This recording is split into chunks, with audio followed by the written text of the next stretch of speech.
हैं, अब आगे बढ़ते हैं। हमारे साथ अजय कुमार का सवाल मेल के जरिए है, नंबर इन्होंने मेंशन नहीं किया मेल में, इसलिए मेल के जरिए सवाल लेंगे। कार लोन को लेकर जानना चाह रहे हैं। इनकी उम्र करीब 27 साल है और इन्होंने जैसे बताया है कि मैंने हाल में नौकरी करना शुरू किया है, एक सेकंड हैंड कार लेने की मैं सोच रहा हूँ। हालांकि मॉडल इन्होंने मेंशन नहीं किया, ज्यादा डिटेल्स नहीं है हमारे पास, बट एक ओवरऑल अगर बात की जाए अभिषेक, तो सेकंड हैंड कार्स या फिर पुरानी कार, यूज्ड कार्स की अगर बात करते हैं, ब्याज दर लगभग कितनी मिल जाएगी इनको और कुछ एडिशनल चीजें, क्या डॉक्यूमेंट्स लगेंगे इसमें?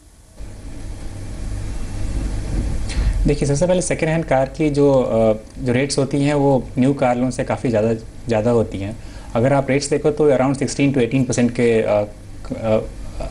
रेंज में होती हैं। वही अगर आप न्यू कार का देखो तो वो अप्रॉक्सीमेटली 10.5 से 12 के बीच में टिपिकली होती है, अगर आप मिड रेंज कार की बात करो तो डेफिनेटली इनको ज़्यादा इंटरेस्ट देना पड़ेगा। ये पहली बात है। दूसरी बात ये है कि यूज्ड कार थोड़ा सा मुश्किल होता है, इसमें थोड़े से डॉक्यूमेंट ज़्यादा होते हैं, क्योंकि सबसे पहली बात कि जो भी यूज्ड कार ले रहे हैं इसका बैंक इवैल्यूएशन करेगी और वो टिपिकली किसी ऑथराइज डीलर या फिर इंश्योरेंस एजेंसी है, वो इसका जो भी वैल्यू निकालते हैं उसका 1% तक इनको मिल सकता है। ऑन पेपर तो बैंक्स अप टू 90% भी देती हैं, लेकिन अगर आप देखो तो बैंक्स टिपिकली कंजर्वेटिव रहती हैं, तो अगर आप देखो तो टिपिकली 16 to 70% तक ही जाती हैं। तो ये है, और डेफिनेटली प्रोसेस थोड़ा सा लंबा रहेगा कंपेयर टू न्यू कार। अगर इंटरेस्ट रेट्स की बात करें तो पंकज, जैसे कि ऑलरेडी भी अभिषेक भी बता रहे हैं कि ब्याज से थोड़ी सी एक्स्ट्रा होगी और चुनाव के टाइम पे प्रीपेमेंट चार्जेस वगैरह का भी ध्यान रखना होगा। अगर अभी की बात करें तो मेजर बैंक्स कितने रेट्स दे रहे हैं? देखो, कुछ पीएसयू बैंक्स हैं जो at par with new cars देते हैं, मगर इतना इजी नहीं है लेना। वो पीएसयू बैंक्स में अप्रोच कर सकते हैं, पर सबसे बड़ी बात कार लोन में ये होती है कि कितनी पुरानी कार ले रहे हैं।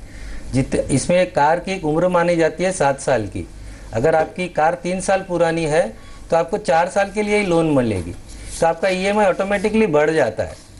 तो ना सिर्फ आपकी रेट ऑफ इंटरेस्ट हाई रहेगी, बट कि आपको ईएमआई भी ज़्यादा देना पड़ेगा अगर आप सेकंड हैंड कार लेते हैं, तो ये चीज़ को ध्यान रखना पड़ेगा।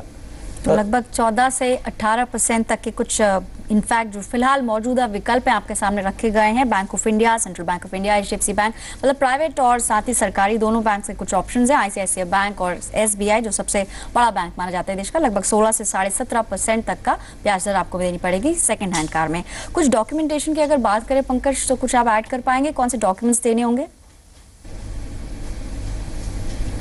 देखो, लोन में सबसे पहला डॉक्यूमेंट होता है वो इनकम प्रूफ होता है।